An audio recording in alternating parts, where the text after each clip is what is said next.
오늘 복 있는 자의 형통이라는 제목으로 하나님의 말씀을 함께 나누기를 원합니다. 제가 아까 처음에 기도할 때에 주일 이후 3일째라고 하였는데요. 그래서 우리 전통적으로 수요일 날 올려드리는 이 집회, 기도회 예배를 3일 밤 기도회 뭐 이렇게 많이 이렇게 옛날에 이야기했었죠. 주일이 지나고 월, 화, 수가 되고요. 또 수요일이 지나면 목, 금, 토 3일이 지나면 다시 주일이 오게 됩니다. 그래서 주일과 주일을 도저히 기다릴 수가 없어서 이 3일째 되는 날 다시 은혜를 받고 말씀을 누리고자 주의 전에 모이는 백성들이 함께 모여 올려드리는 바로 이 예배 또 많은 기도회 3일째 올려드리는 집회가 바로 그러한 성격을 가지고 있어요. 참 어떻게 보면 우리 한민족이 은혜를 많이 갈구하고 우리의 믿음의 선조들이 참으로 신령한 하나님의 젖을 바라고 소망했지요. 이제 저희가 함께 모이는 수요일에는 오늘부터 시편의 말씀을 쭉 살펴보고자 합니다. 그래서 제가 오늘 말씀을 감당하고 또 우리 귀하게 섬기시는 교육자님들께서 계속 시편의 말씀을 봐주실 텐데요. 이 시편의 말씀은 우리 주님이 인용하신 여러 사도들이 귀하게 사용한 너무나 귀한 말씀이에요. 그냥 찬양시, 감사의 고백, 인생의 노래가 아니라 바로 이 많은 내용들은 진리를 지시하기도 하고 진리 그 자체를 안고 배태하기도 합니다. 그래서 이 큰 깊은 신학이 시편 안에 있습니다. 우리가 그것을 다 보고 확인할 수는 없지만 이제 계속되는 시편의 말씀 가운데 성령 하나님께서 주시는 은혜가 있을 것입니다. 새벽에 계속되는 우리 공동체 성경 읽기와 새벽 기도회와 함께 올해 말 또 내년 계속 이어지는 시편의 말씀이 쭉 이어지면요. 지금 우리 교육자님들이 열심히 지금 그 계획을 일정표를 짜고 계신데 새벽 기도회와 또 우리 수요 예배를 쭉 참석하시면 1년이 딱 지나면 성경 일독이 딱 되도록 그렇게 준비하고 계십니다. 그래서 현장에서 못 하시더라도 언제든지 그날에 또 집에서 또는 기업에서 새벽에 밤에 필요하신 대로 듣고 함께 마음을 합하셔도 그렇게 성경 일독을 할 수 있기 때문에 우리 동산의 권속들이 다 같이 그렇게 나갈 수 있는 은혜가 있었으면 좋겠습니다. 자, 오늘 시편 1편을 딱 보시면서 어떤 마음이 드셨어요? 반갑지 않으셨습니까? 우리가 너무나 사랑하는 시편 1편입니다.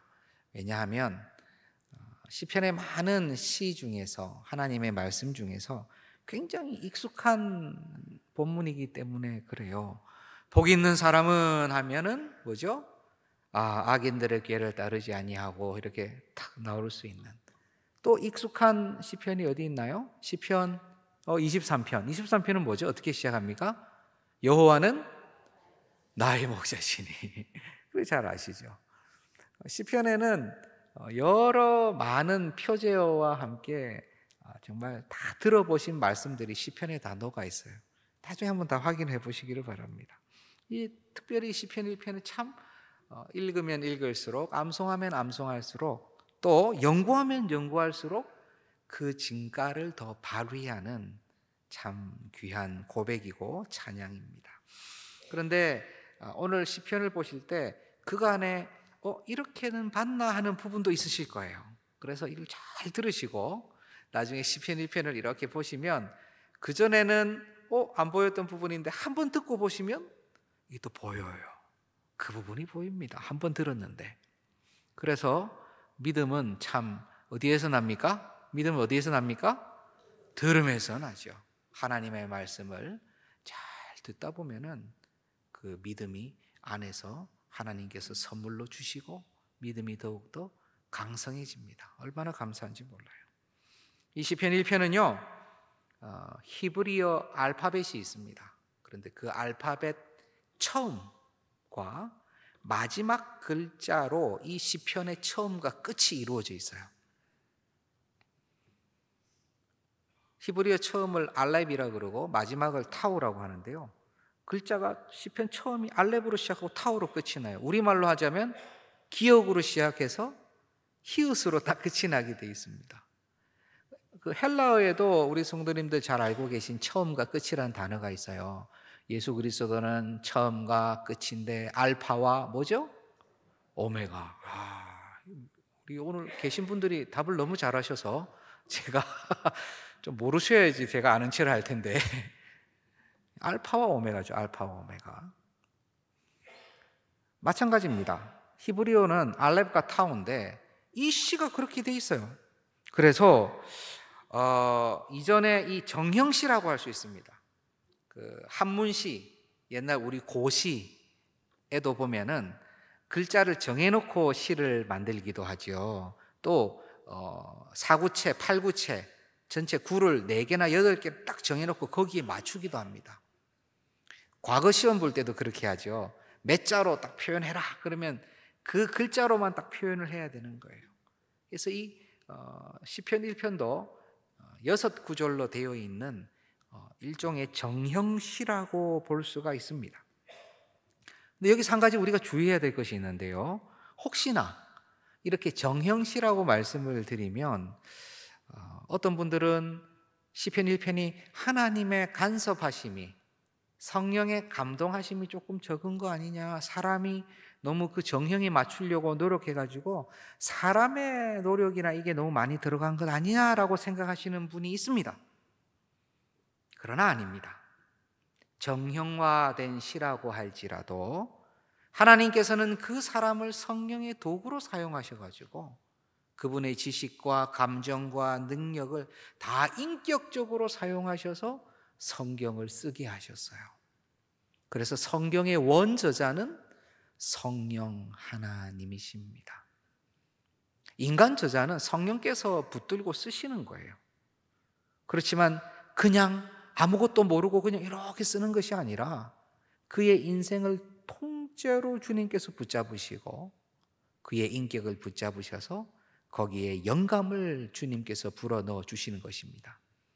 그래서 신약에도 성경이 기행문처럼 되어 있고 서신문처럼 되어 있고 예언서처럼 되어 있지만 그거 모두 하나님의 말씀이죠. 형식이 갖춰져 있지만 하나님의 말씀입니다. 성령께서 영감하셨기 때문에 그렇습니다. 이것은 다른 어떤 그런 다른 종교라고 얘기하면 저도 참 기분이 나쁘죠. 마치 기독교도 종교처럼. 기독교는 종교라고 얘기하기 저는 싫어요. 마치 그들 중에 하나인 것 같다고 표현하는 것 같아서. 다른 데도 이렇게 경을 씁니다. 다른 데도 자기의 어떤 경들이 있습니다. 그것은 주로 무아지경에 많이 써요. 무아지경에. 자기가 무엇을 쓰는지도 모르는 상황에서 쓰는 경우가 많습니다. 멀리 갈 필요도 없어요.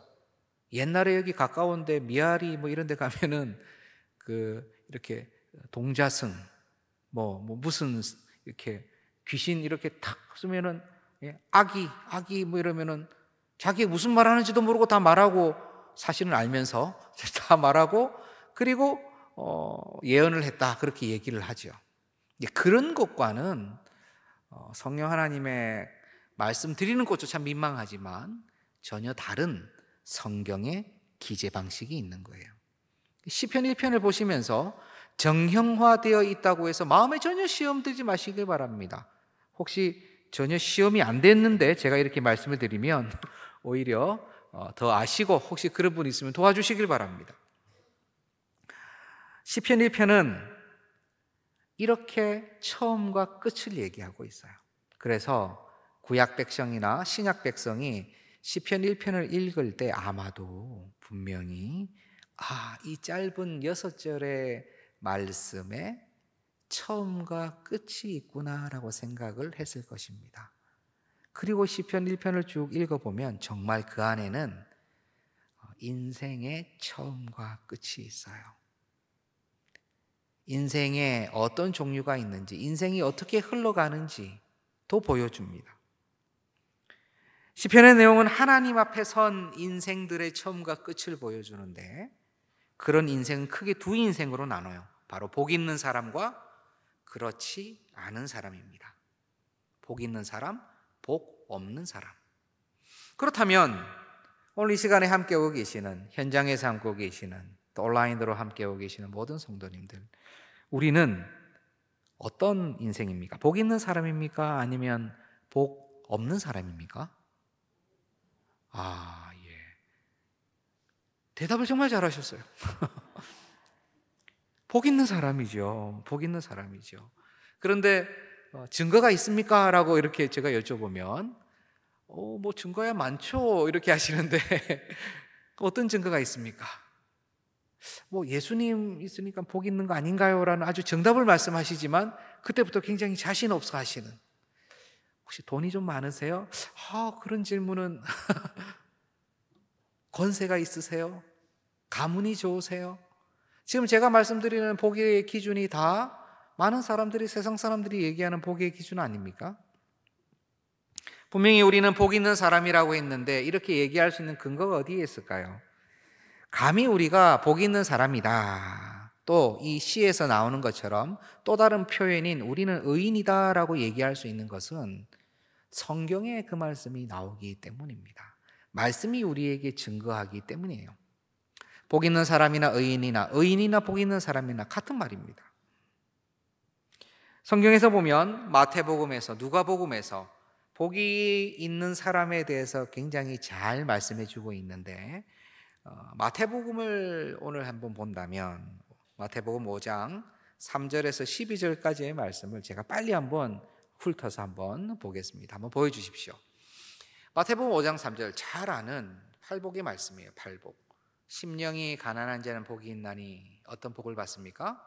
천국이 그들의 것이며, 또 애통하는 자는 복이 있나니 그들이 위로를 받게 되고요, 온유한 자가 복이 있나니 그들이 땅을 기업으로 받게 됩니다. 의에 줄이고 목마른 자는 복이 있습니다. 그들이 배부르게 될 것이고요, 긍휼히 여기는 자는 복이 있습니다. 긍휼히 여김을 받을 것이며, 마음이 청결한 자는 복이 있나니 그들이 하나님을 볼 것이고, 화평하게 하는 자가 복이 있습니다. 그들은 하나님의 아들이라 일컬음을 받을 것이래요. 의를 위하여 박해를 받는 자도 복이 있습니다. 천국이 그들의 것이랍니다. 예수님으로 말미암아 욕구를 받고 박해를 받고 거슬려서 모든 악한 말을 듣는 자들, 바로 너희들은 복이 있나니 기뻐하고 즐거워하라. 즐거워하라. 하늘에서 너희의 상이 크다. 이전의 선지자들도 그렇게 박해하였다라고 성경 말씀이 말씀하고 있어요. 그런데 지금 복 있다, 복 있다, 복 있다, 이런 사람 복 있다, 이런 사람 복 있다라고 쭉 얘기하는데요, 맨 마지막에 너희는 이라고 나오죠. 너희는 복이 있다. 결국 앞에서 얘기하는 모든 사람들은 너희는 이라고 얘기해요. 이 너희가 누구냐 말이죠.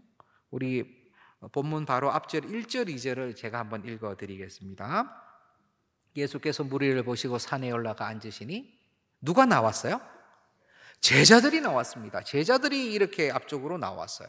그리고 나서 우리 주님께서 입을 열어 가르쳐 이르시되 심령이 가난한 자는, 이렇게 말씀하신 거예요. 누가복음에는 오히려 가난한 너희들은 이라고 그냥 나옵니다. 그냥 직접적으로. 결국은 이 팔복의 대상이 되는 주인공이 누구예요? 제자들입니다. 제자들이에요. 다 제자들에게 하신 말씀이에요.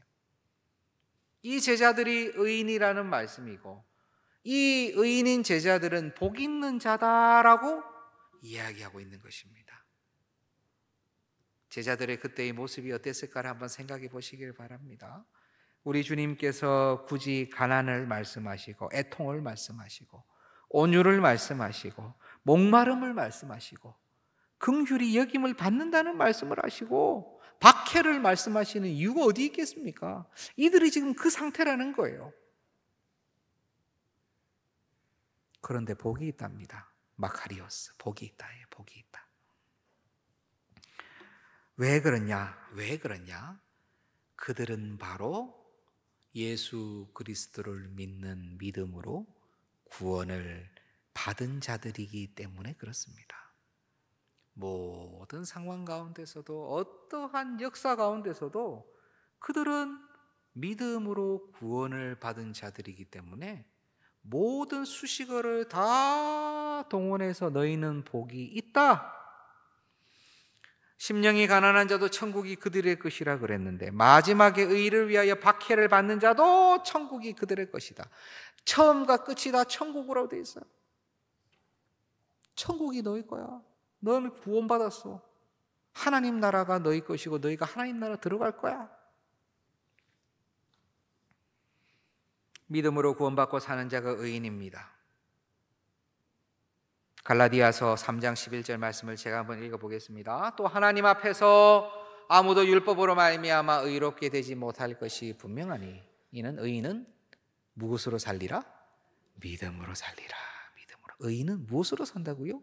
믿음으로 살아나요. 히브리서에서도 믿음에 대해서 오직 의인은 믿음으로 말미암아 살리라. 제자들이 믿음으로 말미암아 구원을 받았다면 오늘 우리 역시 믿음으로 구원받은 자요 주의 제자이기 때문에 우리 역시 복 있는 자요, 우리야말로 민망하지만 의인이라고 불리는 자라는 말씀입니다. 그래서 우리는 복 있는 사람이에요. 우리는 복 있는 자예요.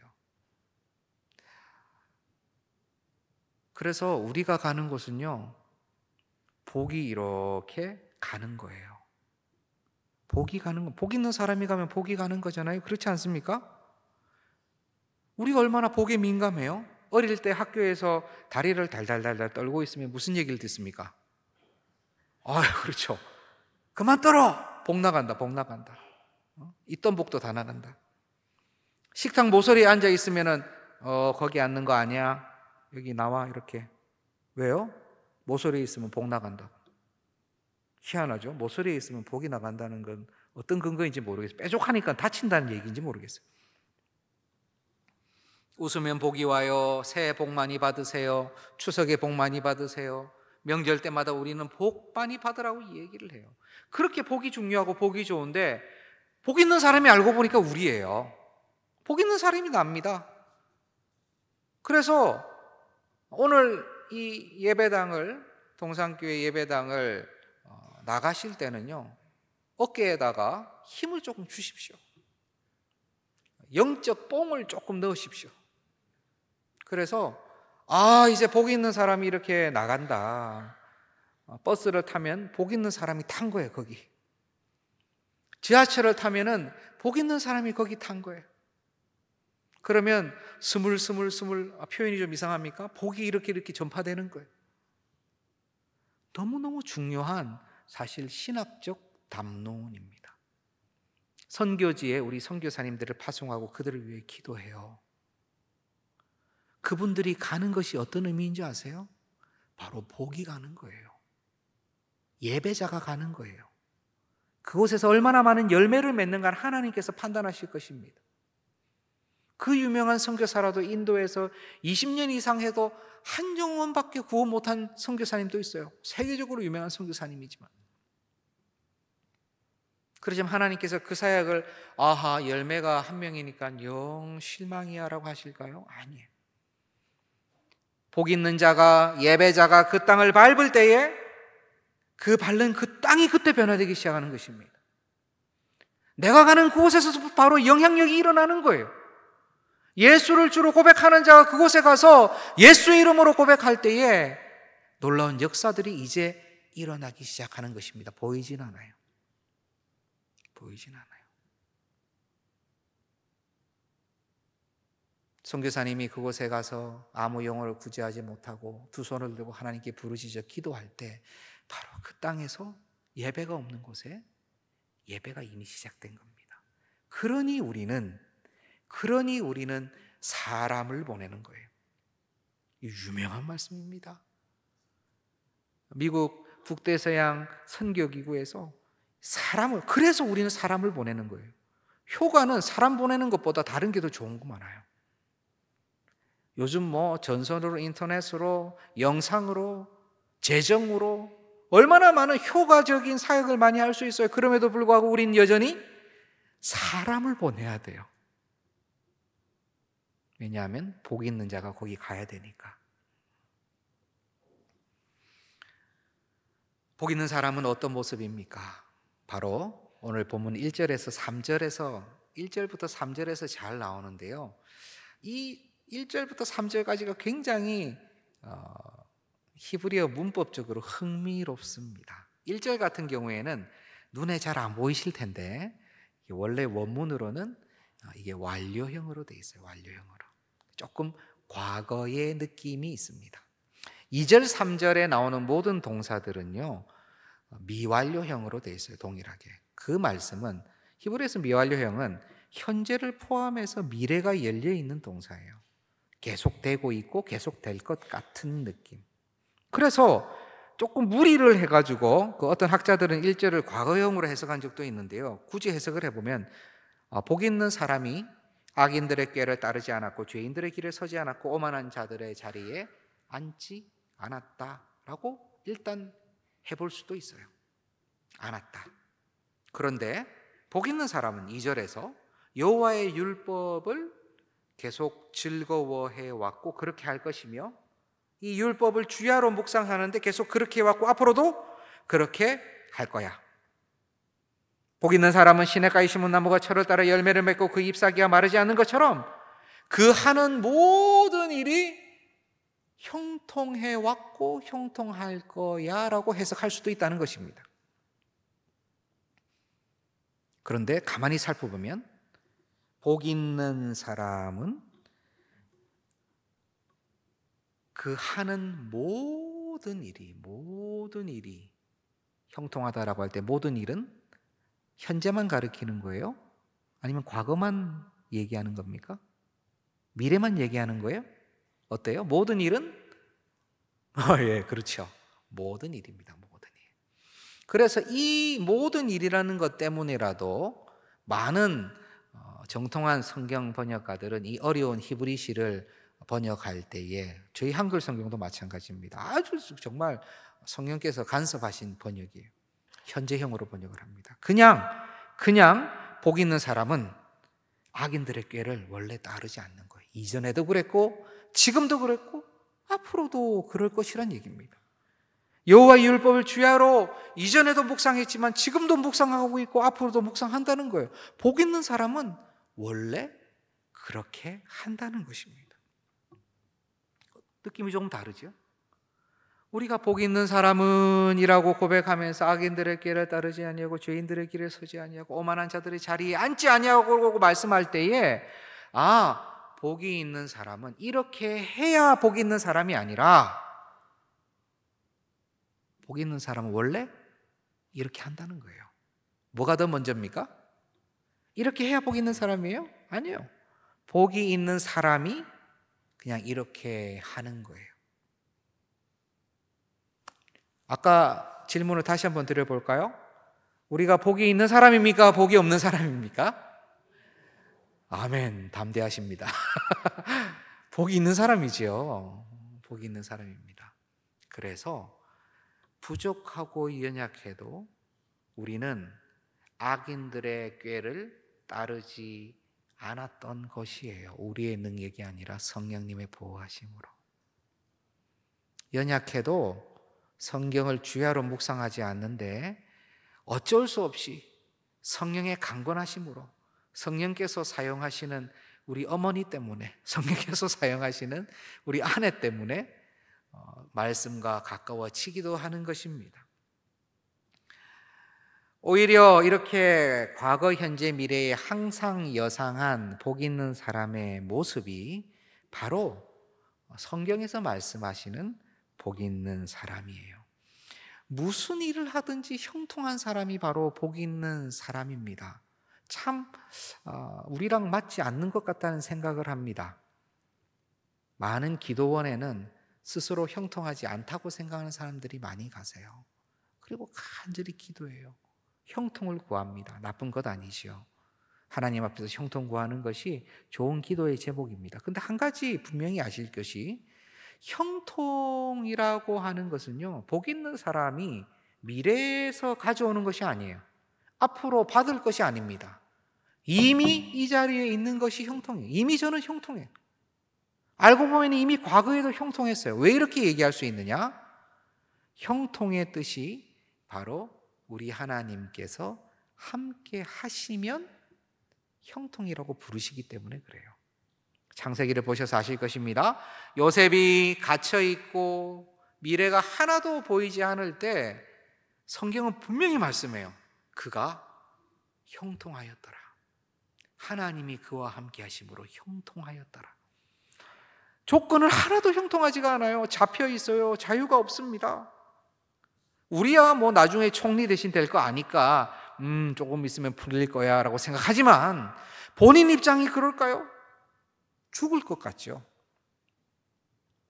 다른 사람 꿈은 다 예언하고 뭐 다 해석하는데요, 뭔가 풀릴 것 같은데 이제 되겠다 했는데 2년 동안 아무 일도 일어나지 않아요. 2년 동안 다른 사람 꿈 다 해결해서 이제 풀려나가는 느낌이 들은 거예요. 계시를 받았어요. 무엇인가 될 것 같아요. 그런데 다시 막힌 것이 2년이 2년. 우리 같으면 견딜 수 있겠어요? 그런데 그때도 하나님은 요셉에게 형통이라는 말씀을 써요. 우리가 복 있는 사람입니다. 우리의 과거를 생각하면 어렵고 힘들고 눈물 날 때가 많고 괴로울 때가 많고 주님 없이 살아서 죄송하고 부끄러운 시절도 있지만, 그러나 그 과거를 훑어서 돌아보면 성령 하나님께서 관찰하시고 때를 기다리시고 역사하시고 이끌어 주셨습니까? 안 주셨습니까? 주셨어요. 지금도 기도 제목이 있고 지금도 우리 마음에 다 눈물이 있지만 성령 하나님께서 알고 계십니까? 모르십니까? 알고 계세요. 이 땅에서의 나의 기도의 제목이 부족하여 혹시 내 눈에 열매가 맺히지 않을지라도 성령 하나님께서 나의 삶을 책임지시고 나의 기도 제목을 선히 받으시고 이루실 것을 확신하십니까? 그러면 우리는 형통한 자죠. 그러면 우리는 복 있는 자입니다. 시편 1편 1절에서 3절을 대하시면서 복 있는 사람이 어떤 자인지를 기억하실 때 과거와 현재와 미래를 함께 보셔야 돼요. 다 우리는 복 있는 자들입니다. 그러면서 이전보다 조금 더 신경 써서 보셔야 될 단어가 3가지가 있는데, 하나가 무엇이냐면 바로 시냇가에 심겨진이라는 단어예요. 시냇가에 심겨진. 복 있는 사람은 시냇가에 심겨진 나무와 같대요.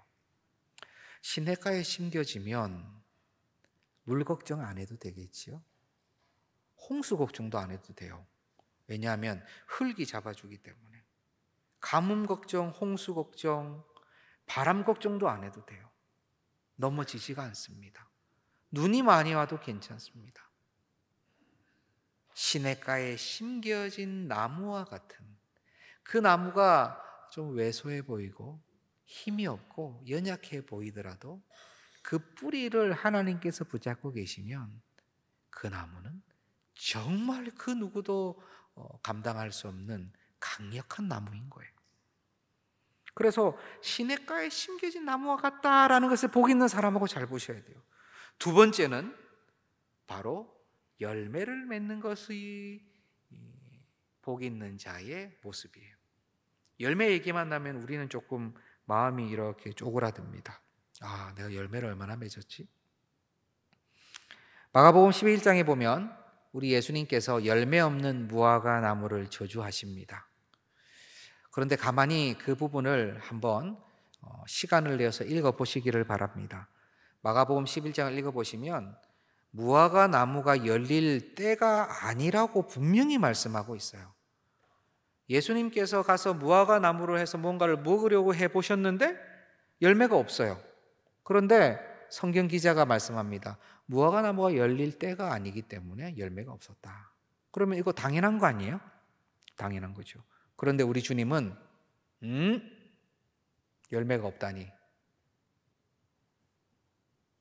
말라야 되겠다 하고 저주를 하셨어요. 그래서 그 무화과 나무가 말라버립니다. 어떻게 이럴 수가 있지? 이건 비상식적인 거 아닌가? 열매가 있어야 될 때 열매가 없으면 뭐라고 하실 수도 있어요. 그런데 지금은 때가 아니에요. 그런데도 주님이 열매 없는 때에 가서 열매 달라고 하시고 없으니까 화를 내신 거잖아요. 맞죠? 이해하기 어려울 수 있어요. 그런데 이것은 우리 사람의 눈으로 보았을 때 그래요. 주님께서 행하시는 모든 것은 표적과 기사입니다. 우리 주님의 말씀은 하나님의 말씀이기 때문에 허투루 그냥 내시는 말씀이 하나도 없어요. 모든 것이 유의미합니다. 주님께서 이렇게 보여주신 것은요, 무화과 나무가 살고 죽고 열매 맺고 다시 잎이 떨어지고 다시 열매 맺고 하는 모든 주권이 바로 나에게 있다라는 것을 보여주시는 거예요. 주권이 누구에게 있습니까? 예수님에게 있어요. 하나님에게 있어요. 열매 맺는 것, 철을 따라 자연스럽게 맺어질 것 같죠. 그러나 예수님께서 스톱하면은 안 맺혀진 거예요. 광야에서 아무것도 없고 아무것도 생기지도 않을 곳, 여기서는 그냥 죽음만 있을 것 같은 곳에 주님이 원하시면 물이 흐르고 길이 나는 거예요. 우리가 선택받은 것, 우리가 열매를 잘 맺을 것 같아서 주님께서 나를 주의 백성으로 주의 자녀로 제자로 삼으셨습니까? 그런 낌새가 있어서 저를 택하셨나요? 누군가 이렇게 얘기하면 그분 따라가시면 안 됩니다. 그분 이단입니다. 주님께서 나를 택하신 것은 성경에서 감추어 두셨어요. 그냥 택하셨대요. 그저 야곱을 택하신 거예요. 그저 요셉을 택하신 거예요. 그저 유다를 택하신 거예요. 북이스라엘을 택하지 아니하시고 이유를 물으라고 하지 않으셨어요.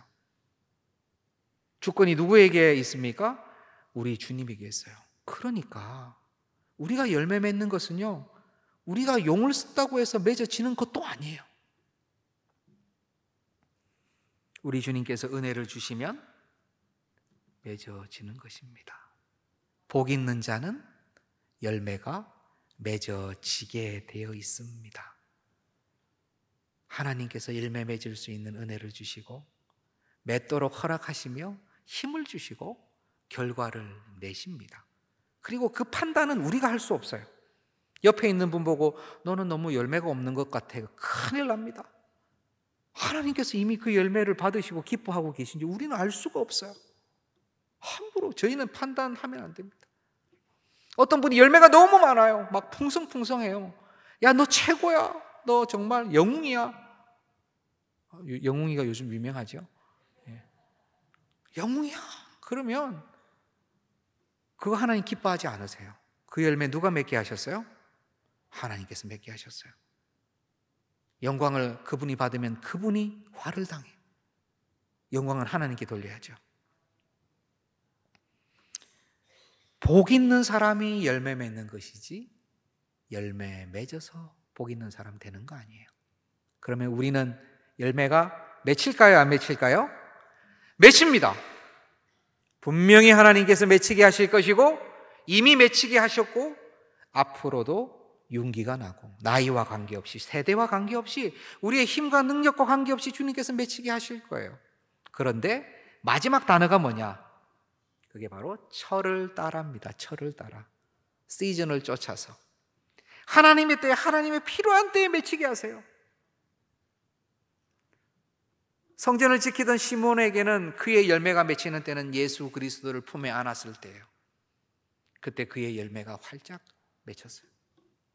자신의 사명을 감당하는 바로 그때가 열매가 맺히는 그때입니다. 세례 요한은 정말 꽃과 같이 그 열매를 활짝 피우고 주님 품에 안겼죠. 철을 따라 그 열매가 맺힙니다. 그리고 그 열매는 우리가 판단할 수 없고 주님께서 판단하신다는 거예요. 이제 시편 1편을 읽으시면서 복 있는 사람은 이라고 읽으시면서 시냇가에 심겨진 나무도 보시고 열매도 보시고 또 뭐 보셔야 돼요? 철을 따라도 보셔야 되고, 그리고 과거, 현재, 미래 계속해서 복 있는 사람은 항상 그러하다라는 것도 보셔야 되는 거예요. 지금부터 시편 1편을 보실 땐 다를 거예요. 복 있는 사람이기 때문에 세상이 말하는 소리에도 스트레스 받지 마시기 바랍니다. 열매 없다는 얘기 들어도 무시하시기 바랍니다. 아직 때가 되지 않았을 수 있습니다. 세상이 보기에는 왜소하고 마르고 열매 없는 것 같지만 우리는 결코 마르지 않고, 결코 흔들리지 않고, 결코 뽑히지 않고, 결코 사명 감당하고 결단코 주님 기뻐하시는 열매 맺어서 드리게 될 거예요. 걱정하지 마시기 바랍니다. 성경에서 분명히 기뻐하고 즐거워하라고 그러죠. 박해를 받을 때도 Rejoice, 기뻐하고 즐거워하라. 왜요? 결국 승리하니까 그렇죠. 결국 승리하니까. 복 없는 사람의 모습을 봐야 합니다. 오늘 시편 2편에는 복 없는 사람에 대해서도 표현이 나오는데요, 악인, 죄인, 오만한 자, 이런 여러 표현들이 나옵니다. 그런데 이 표현보다 더 직접적이고 분명한 단어가 바로 겨라는 단어입니다. 겨 아시나요? 겨 아시죠? 이건 정말 있었던 이야기입니다. 우리 학생들한테 겨 알아? 겨? 몰라요. 겨가 뭐예요? 그거 아니에요? 그거 우리 그 사투리 전미어 아니에요? 그 아닌겨? 했는겨? TV에서 뭐 오락에서 그런 거 본 거예요. 한 번도 겨를 본 적이 없어요. 그런데 그렇게 보면 저도 겨를 많이 보지는 못했어요. 제가 이렇게 보여도 도회지에서 살아서 겨를 많이 보지는 못했어요. 그렇지만 겨가 무엇인지는 압니다. 벼나 보리나 조나 수수 등을 이렇게 곡류를 찍고 나면 나오는 부분이 있잖아요. 그 껍질 같은 거죠. 아주 가벼운, 날리는 것들. 복 없는 자, 악인, 오만한 자, 죄인은요 겨와 같대요. 그래서 저는 이런 상상을 해봐요. 우리 동산교회 예배당에 여기가 시냇가라고 생각을 해보십시오. 중간에 시내가 흐릅니다. 지금 앉아 계신 분들이 다 의인, 복 있는 자로서 3m짜리, 2m짜리, 1m짜리 나무들이에요. 나무들 심겨졌어요. 그런데 이 겨들이 이상하네요. 왕겨들이 쌓여가지고 날라와서 쌓였는데 5m가 쌓였어. 5m가 쌓이면은 저희 우리 교회 예배당 한 반 정도 이렇게 쌓이는 거죠. 그럼 지금 눈에 우리 나무들이 보일까요? 안 보일까요? 안 보입니다. 하나도 안 보입니다. 저는 그러한 상황이 이 시대인 것 같아요.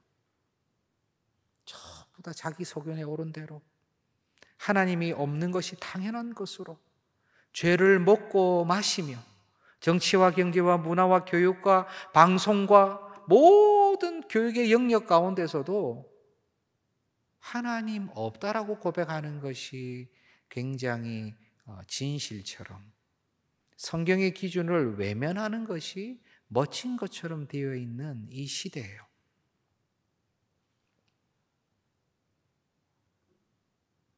영국의 어떤 방송에서는 많은 패널들을 모아놓고 한 분 목사님을 옆에 앉혀놓고 사회자가 이야기를 하는데, 어떤 이야기를 하냐면 믿음의 진실성에 대해서 얘기를 합니다. 그래서 사회자가 낄낄거리면서 질문을 합니다. 목사님, 정말 예수님이 승천하신 거 믿는 거예요? 목사님, 당연하죠. 우리 주님께서는 제자들이 보는 가운데, 500의 형제들이 보는 가운데 승천하셨습니다. 우린 아멘이죠. 거기 많은 패널들이요 웃는 거예요. 키키키키키 하고. 그걸 보여주는 겁니다. TV에서. 그런데 그 예수님이 진짜로 오시는 거예요? 다시 오시죠. 저기서 깔깔깔 웃는 소리도 들립니다. 어떻게 오세요? 구름 타고 오시죠. 그러니까 하하하 하는 소리까지도 들립니다. 지금 뭐 하고 있는 거예요? TV에서 대놓고 지금 하나님의 말씀, 우리 주님 오심을 폄훼하고 있는 거예요. 무시하고 있는 거예요. 우스갯소리로 만드는 거예요. 지금 이 땅에도 그러한 일이 일어나지 않는다고 보장할 수 있습니까? 지금 대학가에서, 지금 일터에서, 지금 모든 기업들 안에 이런 일이 일어나지 않는다고 말씀할 수 있어요. 5m 이상, 6m 이상 겨가 쌓여 있습니다. 그런데 겨가 5m든 10m든요, 바람만 한번 훅 불면 어떻게 됩니까? 다 날아가요. 일순간에 없어집니다. 아무것도 보이지 않고 겨만 보였는데 이제는 겨가 하나도 안 보여요. 사하라 사막에서는 매일매일 지형이 바뀐다고 합니다. 그 무거운 모래조차도 바람에 의해서 지형이 바뀌고 높이가 달라지고 산이 생겼다가 산이 없어져요. 겨는 어떨까요? 겨는 일순간에 없어집니다. 일순간에 없어져요. 그것이 바로 히브리어의 마지막 타우, 지금 오늘 본문에서 마지막 나오는 말씀. 무릇 5절 6절 제가 읽어보겠습니다. 그러므로 악인들은 심판을 견디지 못하며 죄인들이 의인들의 모임에 들지 못하리로다. 무릇 의인들의 길은 여호와께서 인정하시나 악인들의 길은 어떻게 된다고요? 망하리로다. 망하리로다. 결국에 마지막의 끝은 그들은 망하게 되는 겁니다. 이렇듯 여호와 하나님께서는 의인들의 길은 인정을 하세요.